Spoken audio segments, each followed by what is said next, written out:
যারা তান্ত্রিকের দিকে ঝুঁকে গেছে তারা যেন আলিমমুখী হয়, কোরআনমুখী হয়, তাবিজ কবজ মুক্ত চিকিৎসা তারা যেন নিতে পারে। আমার ছাত্র যারা আছেন তাদের সামনে হয়তো এই ভিডিওটা যাবে, আপনারা দেখবেন।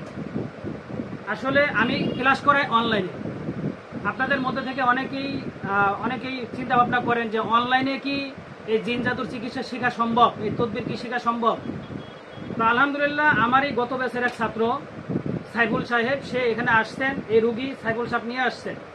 হ্যাঁ, তো সাইফুল সাহেবের কাছ থেকে আমরা একটু শুনবো যে আমি যে অনলাইনে চিকিৎসাটা শিখাইছি সেই চিকিৎসা এবং আমি এখানে আজকে প্র্যাকটিক্যালে রুগীর চিকিৎসা করলাম, এই চিকিৎসার সাথে তাদের শিখানোর সাথে কোনো মিল আছে নাকি আমি তাদেরকে শিখাইছি একটা আর আমি চিকিৎসা করছি আরেকটা। আমি আমার ছাত্র সাইফুল ইসলাম সাহেবের কাছে একটু শুনতে চাই।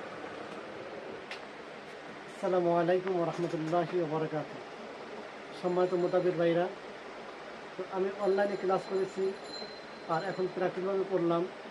তো অনলাইনে যে ক্লাস করেছি আর যদি সাথে এসে সরাসরি ক্লাস করতাম এর কোনো অংশ কম নয়, বরং আরও অনলাইনে ক্লাসটা আমার পারফেক্ট হয়েছে। কারণ হলো আমি যদি সরাসরি ক্লাস করতাম এসে তাদের কাছে, তাহলে হয়তো আমার সম্পূর্ণ টাইমটা আসতে পারতাম না, হয়তো কোনো ব্যাঘাত ঘটতো, বিঘ্ন ঘটতো, আসা সম্ভব ছিল না। কিন্তু অনলাইনে যতদিন ক্লাস করেছি আলহামদুলিল্লাহ আমি পুঙ্খানুপুঙ্খানু সুন্দরভাবে করতে পেরেছি। আর যেগুলো প্র্যাকটিক্যাল যেগুলো সাথে করা আছে আলহামদুলিল্লাহ ওইটাই এখন বর্তমানে বাস্তবে তো আমার চোখের সামনে হইলো। আমার রুগী দেখতে চাই আমি যখন ফেল খাই গেলাম, সমস্যা পড়ে গেলাম, যে বর্তমান রুগী দেখে নিয়ে আসছি, সেই রুগী দেখে যে চিকিৎসা করছেন আমাদেরকে যেভাবে অনলাইনে শিখাচ্ছেন সেইটাই করছেন, ওর ব্যতিক্রম কোনো কিছুই আমি পাইনি। আলহামদুলিল্লাহ আপনারা যে অনলাইনে ক্লাস করতে চান আপনাদের আগ্রহী হিসেবে আমি নিজ থেকেই বলবো যে আপনারা অনলাইনে ক্লাস করেন এবং ভালো ফল পাবেন ইনশাআল্লাহ। আসসালামু আলাইকুম। আচ্ছা, আপনিও তো ট্রাই করছেন রুগীর, কিন্তু আপনি নতুন মানুষ হিসেবে বেশি একটা কুলাইতে পারেন নাই। মনে মনে হয়তো ভাবছেন ওস্তাদ মনে হয় আরো অন্য পদ্ধতিতে চিকিৎসা করে, এটা তো ভাবছেন মনে মনে। এখানে নিয়ে আসার উদ্দেশ্য কি? যে আমি পারতেছি না, ওস্তাদের কাছে মনে হয় অন্য কোনো পদ্ধতি আছে, এই পদ্ধতি অবলম্বন করবে, তাই তো? এটা হলো আমি হলো ছাত্র আর আপনি তো শিক্ষক।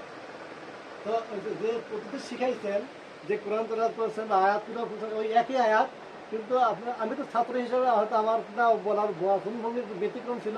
আচ্ছা, এখন থেকে সামনে পারবেন তো ইনশাআল্লাহ? ইনশাআল্লাহ পারবেন, যত ভয়ঙ্কর জিন থাকুক। যত ভয়ঙ্কর ইনশাআল্লাহ। আর কোনো সমস্যা আছে? সাহস আছে? অবশ্যই করতে পারবেন ইনশাআল্লাহ। যাক ইনশাআল্লাহ। তো সর্বোপরি সবাই দোয়া করবেন। আমার প্রত্যেকটা ব্যাচ প্রতি মাসের 20 তারিখে শুরু হয়। তো যদি আপনাদের মধ্যে কেউ তদবির শিখতে চান ভর্তি হইতে পারে। আর সবাই এই রোগীদের জন্য দোয়া করবেন, আমার সকল ছাত্রের জন্য দোয়া করবেন। সবাই যেন তারা একজন কুরআনি মুদাব্বির হয়, যতদিন দুনিয়াতে বাঁচবে কুরআনি মতে মানুষকে সেবা করে যাবে, চিকিৎসা দিবে। কেউ যেন কখনো কোনো রকম হারাম পন্থায় হারামভাবে কোনো কাজে জড়িত না হয়ে যায়। তো সবার কাছে সর্বোপরি শেষ দোয়া চাই, সবাই দোয়া করবেন। আর আমি যেন প্রতি মাসে আলেমদেরকে এই তদবির শিক্ষাটা দিতে পারি, আর তারা যেন এটা ব্যবহার করতে পারে এবং মানুষকে উপকার করতে পারে। মানুষ যারা তান্ত্রিকের দিকে ঝুঁকে গেছে তারা যেন আলিমমুখী হয়, কোরআনমুখী হয়, তাবিজ কবজ মুক্ত চিকিৎসা তারা যেন নিতে পারে। তো সবাই ভালো থাকবেন, সুস্থ থাকবেন। আসসালামু আলাইকুম ওয়া রাহমাতুল্লাহি ওয়া বারাকাতুহু।